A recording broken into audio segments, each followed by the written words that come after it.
안녕하세요, 선스퀘어입니다. 오늘은 최근 유상증자를 발표한 CS 윈드에 대해서 같이 얘기해보는 시간을 가지도록 하겠습니다. CS 윈드는 기본적으로 풍력 타워를 제조하는 회사로 분류가 되고 있고요. 홈페이지를 통해서 보면 2018년까지 9,600여 개의 풍력 타워를 전 세계에 공급을 했다라고 나와 있습니다. 그러니까 2019년까지 했으면 10,000여 개가 넘겠죠. 그렇게 많이 공급을 하고 있고, 어떤 부분이냐면 이 블레이드와 발전기를 뺀 나머지 이 타워 지지되는 부분을 제작을 하는 곳이라고 보시면 될 것 같습니다. 블레이드랑 발전기가 중요하지 타워가 뭐가 중요하냐, 이거 별거 아닌 거 아니냐라고 생각하실 수 있겠지만 그렇지가 않습니다. 이게 생각보다 굉장히 크고요. 풍력 발전 자체가 대형화되고 블레이드나 발전기들이 커지기 때문에 이거를 지탱하는 게 굉장히 어려워지고 있고요. 그래서 타워의 역할이 점점 중요해지고 있어요. 그러니까 타워의 역할이 중요해지고 많은 업체들이 할 수 있을 것 같지만 실제로는 상위 몇 개 업체들이 그 발전기 블레이드 업체들의 그 서브 컨트랙터로서 들어가서 제작을 하게 되는 그런 형태로 되어 있습니다. 그런 면에서 글로벌에서 1위를 달리고 있는 CS 윈드가 주목을 받고 있는 거고요. 블레이드와 발전기를 지지하는 형태가 아니라 안쪽에서 사람이 오가는 통로 역할도 하게 되고요. 그 다음에 전기 케이블 이런 것들이 오가는 그런 통로들도 있기 때문에 이게 안에 설계들도 해야 되고 지탱도 해야 되고 하는 그런 문제가 있기 때문에 쉽지는 않습니다. 가장 중요한 것은 역시 지지를 엄청나게 무거운 것들을 지지를 해야 된다, 이런 측면이 좀 있겠고요. 점점 대형화가 되고 있는데 풍력 발전기가 지금 GE에서 나오고 있는 헬리에이드 X를 보시면 이게 853피트라고 하면 260m거든요. 높이가 260m라는 거예요. 그러니까 해상에 설치되는 풍력 발전기들은 이렇게 크고 많이 대형화가 되어 있고, 육상에서 설치되는 것들만 해도 574피트라고 하면 180m 수준, 175m니까 거의 에펠탑 반절 정도 수준까지 되어 있다. 우리가 생각하는 그 바람개비 수준이 아니고 엄청나게 큰 애인데 그 밑을 지지하는 타워의 역할이 그렇기 때문에 점점 커지는 거예요. 조그만 바람의 영향에도 쉽게 타워가 흔들리거나 무너질 수가 있기 때문에, 그래서 타워의 역할도 굉장히 중요하다라고 할 수 있고요. 이게 발전기 한 대 크기입니다. GE 할리데이드 X라는 앞에서 말씀드린 해상에 들어가는 가장 큰 발전기의 크기인데, 이 사람하고 비교해 보시면 쉽게 아실 수 있을 거예요. 사람에 비해서 훨씬 크죠. 이 무거운 것들을 지지해야 되기 때문에 타워 역시 크고 튼튼해야 한다, 이렇게 생각을 하시면 될 것 같습니다. 참고로 GE에서 만든 이 발전기의 용량은 12MW고요. 이건 나중에 다시 한번 말씀을 드릴 기회가 있을 겁니다. 총 용량을 말씀드릴 때 말씀을 드리게 될 거고요. 현재 해상 풍력 발전을 하는데 주로 쓰이고 가장 큰 용량을 가지고 있다, 이렇게 얘기를 하고 있습니다. 그래서 CS 윈드의 매출을 보시면 그 육상 풍력 발전 타워가 한 70% 정도 되고 해상 풍력이 15% 정도 돼요. 왔다 갔다 하죠. 다른 연도나 이런 것들을 보면 왔다 갔다 하는데, 이제 그 수주 산업이기 때문에 이것도 어떤 품목을 수주하느냐에 따라서 좀 바뀔 수는 있습니다만, 육상이나 해상의 비율은 한 85%, 타워의 비중이 85% 정도 되고, 타워 기타는 인터널이나 이제 아예 하부 지지물을 얘기하는 건데, 이런 것들은 아직 매출이 크게 나고 있지는 않습니다.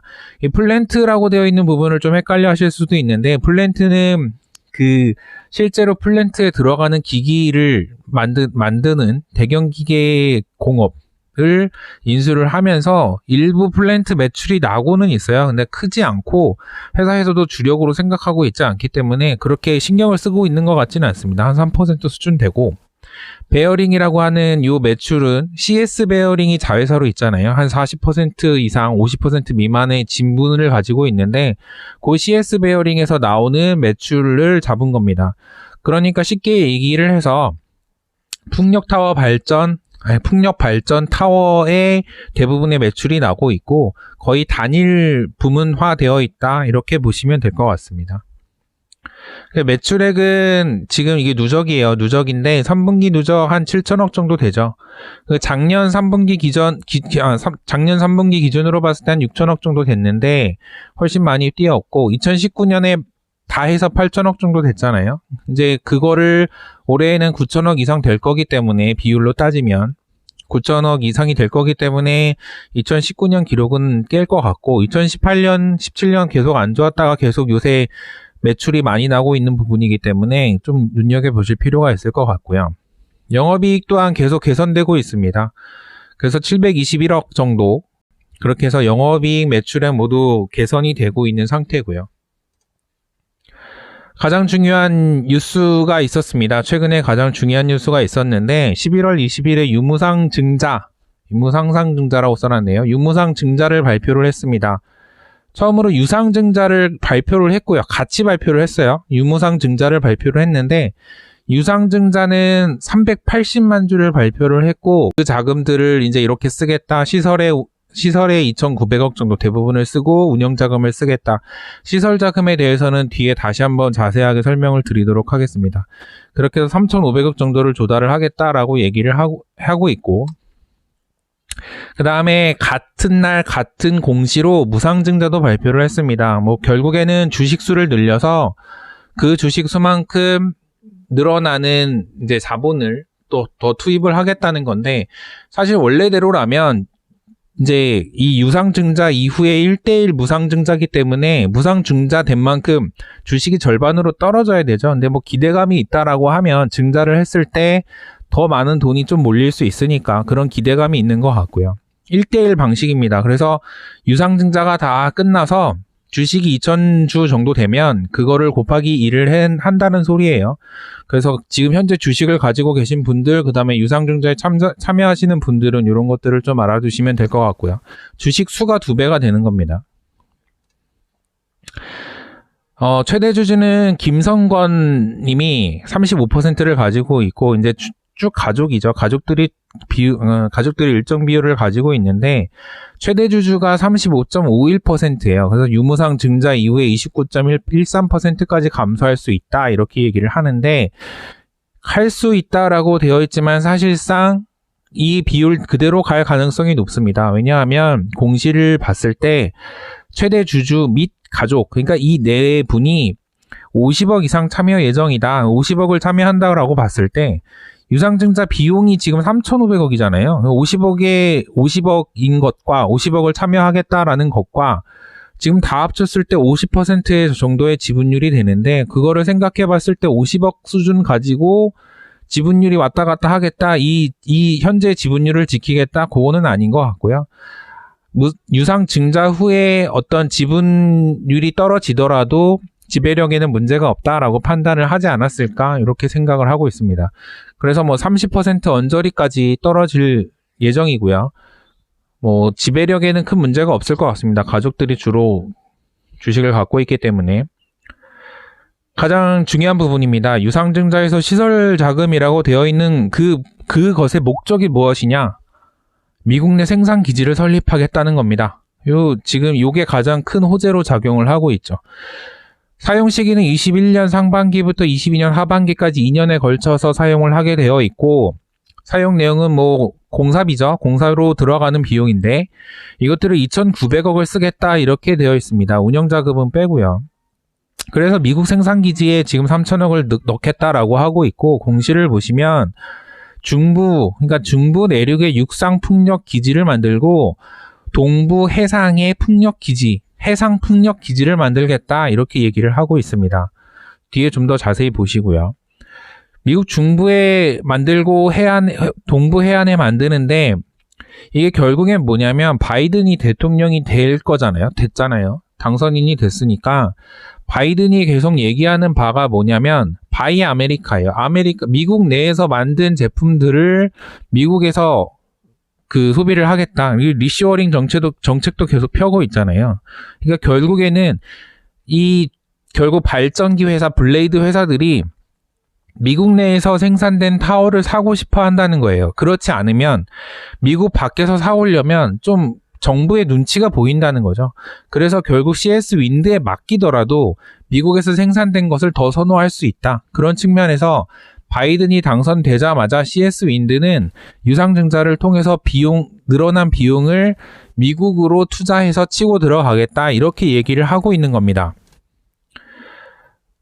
이런 표가 있어요. 바이든 당선으로 인해서, 그러니까 이게 지금 바이든이 당선됐을 때 풍력 발전이 이렇게 늘어날 것이다 라는 것이고, 변경 전이라고 하는 건 이제 트럼프가 당선됐을 때를 얘기하는 거죠. 이렇게 차이가 많이 납니다. 그러니까 친환경 쪽으로 많이 갈 예정이고, 그럴 가능성이 정책적으로 밀어줄 가능성이 굉장히 크기 때문에 이렇게 가는 거고요. 이게 보시면 2025년에 예상이 18기가와트 정도 되잖아요. 근데 제가 아까 잠깐 말씀을 드렸는데 GE에서 가장 큰 그 발전기가 풍력 발전기가 헨리에이드 X가 12메가와트예요. 그러니까 이걸 기준으로 봤을 때도 18기가를 다 채우려면 1500기 이상이 들어간다는 소리잖아요. 근데 실제로 육상에 설치되는 것들은 8메가, 6메가, 3메가 막 이렇단 말이에요. 그러니까 12메가보다 훨씬 작기 때문에 기수가 훨씬 많아요. 기수가 많다는 거는 타워는 기수대로 들어가잖아요. 그러니까 그만큼 CS 윈드에서 가능성을 많이 본 것이고 1500기 이상, 2000기 이상 나올 거기 때문에 그 시장에 바로 들어가서 그걸 잡겠다는 거예요. 1500기 이상 되는 수요를 잡겠다는 얘기고, 그게 지금 전략적으로 옳은 판단이지 않을까라는 생각이 듭니다. 그림이 잘 보이진 않는데 미국은 전 세계에서 15% 정도 되는 마켓 시어를 가지고 있어요. 풍력 발전에서. 주목할 거는 중국이 한 43% 정도 됩니다. 중국의 풍력 시장이 굉장히 커요. 중국의 풍력 시장이 큰데 중국은 뭐 다들 아시겠지만 산업에서 자국의 것을 많이 소비를 하면서 기업들을 키우는 쪽에 가깝기 때문에 우리나라 업체가 들어가기는 굉장히 어렵습니다. 물론 지금 CS 윈드도 중국에 생산 기지가 있기 때문에 일부 그쪽에서 소비가 되긴 합니다만 좀 그 다음으로 큰 시장인 미국에서 이렇게 승부수를 보는 거는 매우 합리적이다 이렇게 볼 수 있겠고요.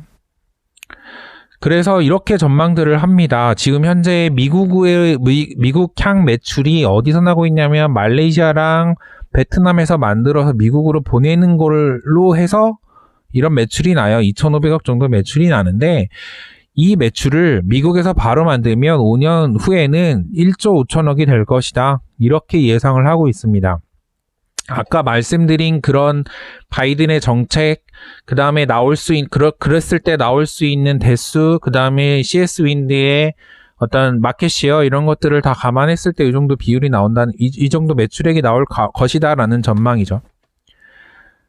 CS 윈드뿐만 아니라 전체적인 풍력 시장을 봤을 때 우리가 생각했던 것보다는 조금 그 성장이 그렇게 가파르진 않습니다. 풍력 시장이 그렇게 가파르진 않는데 2014년부터 19년까지, 2015년부터 19년까지를 봤을 때 한 9% 정도 상승을 했다. 이렇게 볼 수 있고요. 근데 이게 중요한 것은 뭐냐면 이게 파란색이 해상인데 육상이 늘어나는 것도 있지만 해상의 비율이 점점 늘어나고 있다. 이게 중요합니다. 해상은 그 풍력타워의 크기도 크고요. 풍력타워의 크기도 크고 풍력타워를 짓기 위해서는 아래쪽에 지지물이나 이런 것들이 필요하기 때문에 좀 더 고도의 기술이 필요하죠.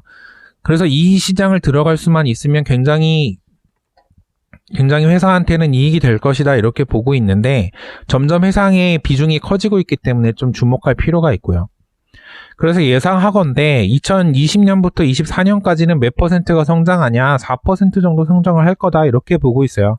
근데 말씀드린 대로 역시 해상의 비중은 점점 커지고 있다. 해상에 주목할 필요가 있다 이렇게 보여지고요. 공시에서도 이렇게 얘기를 하고 있습니다. 해상 풍력과 육상 풍력이 있는데 해상 풍력은 바람이 세게 불고 육상보다 바람이 훨씬 세게 불고 평균 단지 규모, 이 얘기는 결국 대수가 많아진다는 거기 때문에 타워 입장에서는 굉장히 중요하고요. 효율도 좋고 투자 비용은 비싸지만 단가도 비싸고 단가가 비싸기 때문에 더 비싸게 팔아먹을 수 있겠죠. 그래서 결국에는 이 효율이 좋고 바람이 많이 불기 때문에 효율이 좋은 이 해상 풍력 쪽으로 많이 가게 될 건데, 그쪽으로 CS 윈드도 조금 더 집중을 하려고 하는 모습입니다. 근데 이제 그러려면 좀 아래 지지 구조물이나 이런 것들에 대해서도 좀 연구가 많이 필요할 것 같고, 그쪽으로 많이 개발을 해야 된다, 이렇게 생각을 하고 있습니다. 해상은 이제 부지라는 개념이 사실 크지 않죠. 그래서 부지 확보가 쉽고 인허가가 용이하기 때문에 이런 얘기들이 있는데, 뭐 케이블이나 이런 것들을 깔을 수 있는 능력이 같이 수반되면 좋겠지만, 그게 안 된다라고 하면 육상이나 사실 다를 게 없죠. 조금 더 크기가 커진다, 이 정도 수준, 이렇게 볼 수 있을 것 같습니다. 제가 잠깐 말씀을 드렸었는데, 미국에 기지를 짓기 전에 미국에는 주요 생산 기지가 말레이시아나 베트남에서 생산된 것들을 미국으로 가져가는 이런 식이었습니다. 캐나다는 캐나다에서 했는데, 뭐 캐나다는 지금 셧다운이 됐죠. 공장을 닫았어요. 캐나다는 공장을 닫았고, 이건 다시 뒤에서 한번 말씀을 드릴 거고요. 그 다음에 유럽은 뭐 유럽에도 생산기지가 있고 베트남에서도 보내고, 결국 이 풍력 타워라는 게 결국 그 지역의 생산기지에 가서 만들어야 유리한 산업인데, 결국 미국은 동남아에서 만들어서 보내던 것을 이제 미국에서 제작해서 만들어서 보내겠다, 이런 사업적 전략이 있는 거고요. 법인의 현황은 이렇습니다. 지금 실질적으로 캐나다 법인이나 이런 곳은 법인만 존재하고 안에 사람이나 이런 것들은 없기 때문에 이렇게 베트남, 말레이시아, 대만, 중국 정도를 보시면 될 것 같고, 베트남, 말레이시아가 가장 크고 이쪽에서 이제 미국향으로 나가는 그런 매출들이 주로 난다, 이렇게 보실 수 있겠습니다. 중국은 중국 시장을 좀 이렇게 공략을 할 필요는 있겠죠. 쉽지는 않겠지만 공략을 할 필요가 있을 것 같습니다. 아까 비율 한번 보셨죠. 중국의 비율이 굉장히 크기 때문에 공략을 할 필요가 있고, 제가 캐나다 말씀을 드렸는데, 이게 지금 풍력 타워나 이런 풍력 발전에서 가장 어떻게 보면 리스키한 부분이 이쪽입니다. 이게 저희가 그 CS 윈드가 2014년인가요? 2014년쯤에 캐나다에 진입을 했었고, 그에 따라서 매출도 나고 했었는데, 이게 어느 순간 정부에서 풍력 사업을 지원을 중단을 해버려요. 그러면 뭐 바로 직격탄을 맞는 거죠. 그랬기 때문에 2018년에 공장 문을 닫았습니다. 그러니까 한순간에 모든 사람들이 직장을 잃는 뭐 이런 경우도 있었고, 사업적으로 봐서도 북미 쪽에 진출을 이제 야심차게 했는데 실패한 경우가 생기고, 항상 이런 리스크는 있어요. 정책적으로 왔다 갔다 할 수 있는 부분이기 때문에 풍력은. 하지만 현재 풍력 친환경으로 가는 것은 어쩌면 대세적인 흐름이기 때문에 예전만큼 이런 큰 리스크는 없지 않을까, 덜 하지 않을까, 이렇게 생각을 하고 있습니다. 시장 점유율을 한번 보시면 이게 중국 제외예요. 중국이 워낙 크기 때문에, 중국이 시장이 거의 40% 정도 먹고 있다고 했잖아요. 중국이 워낙 크기 때문에, 그리고 중국은 집계가 잘 안 돼요. 글로벌적으로 집계가 안 되기 때문에 중국을 제외하고 현재 CS 윈드가 점유율 1위입니다. 뭐 추정이에요. 뭐 전체로 집계를 해서 순위를 매기는 이런 건 없기 때문에 거의 이제 그런 수요나 이런 것들을 감안을 했을 때 생산 능력으로 봤을 때 1위라고 볼 수 있을 것 같고요. 15% 정도면 나쁘지 않은 1위 수준이라고 봅니다. 독점이나 이런 건 아니지만 나쁘지 않다고 보고요. 이게 주요 고객사 ABC사인데 1, 2, 3, 4등인데 1, 2, 3등인데 상위 3개 고객사의 80% 이상, 그 상위 3개사는 예측컨대 베스타스, 지멘스, GE 뭐 이렇게 될 것 같고요. 걔네들이 한 80% 이상을 항상 얘기를 해요. 실제로도 풍력 그 발전하는데 이 3개사가 대부분의 매출을 차지하고 있다, 이렇게 보시면 될 것 같고, 그렇기 때문에 뭐 매출이 편중되어 있다거나 이런 것에 너무 신경을 쓰실 필요는 없을 것 같아요. 그리고 회사 입장에서도 이게 한번 보시면 2017년에 첫 번째 회사가 53%였다가 29%까지 줄었잖아요. 그리고 한 회사는 12%였다가 24%까지 늘었잖아요. 그러니까 이 세 개사를 고르게 좀 가져가려는 노력이 있습니다. CS 윈드사에도 그런 게 있기 때문에 그런 점 좀 긍정적으로 보이고요. 그래서 결국에 그 CS 윈드의 유상증자, 제가 항상 얘기를 하지만 이유가 있는 유상증자, 그 다음에 시설 투자가 있는 유상증자는 호재다, 그렇게 판단을 하고 있고, 지금 이 시점에 생산기지를 미국으로 직접 만든다, 미국의 생산기지를 직접 만든다는 것은 굉장히 고무적입니다. 그 대통령이 바뀌는 시점이기도 하고 그 대통령의 정책이나 이런 것들을 봤을 때 유리한 고지를 밟을 수 있다. 글로벌 1위기 때문에 지금 이렇게 투자를 할 수 있는 거고요. 제가 봤을 때는 발전기 회사들, G나 이런 쪽에서 좀 미리 얘기를 하지 않았을까, 언지를 주지 않았을까, 우리 같이 투자해보지 않을까, 이런 얘기를 하지 않았을까, 이렇게 생각을 하고 있습니다. 그러지 않으면 사실 CS 윈드를 쓰기 어려운 상황이 될 수 있거든요. 그래서 저는 이 유상증자 이슈는 굉장히 긍정적으로 보고 있고, 앞으로 이제 그 매출이 나는 2022년 이후 요럴 때를 한번 더 주목해 볼 필요가 있지 않을까, 이렇게 생각을 하고 있습니다. 그럼 오늘의 선스퀘어 CS 윈드 편은 여기서 마치도록 하겠습니다. 감사합니다. 재밌는 영상을 또 보고 싶다면 구독, 좋아요 눌러주세요.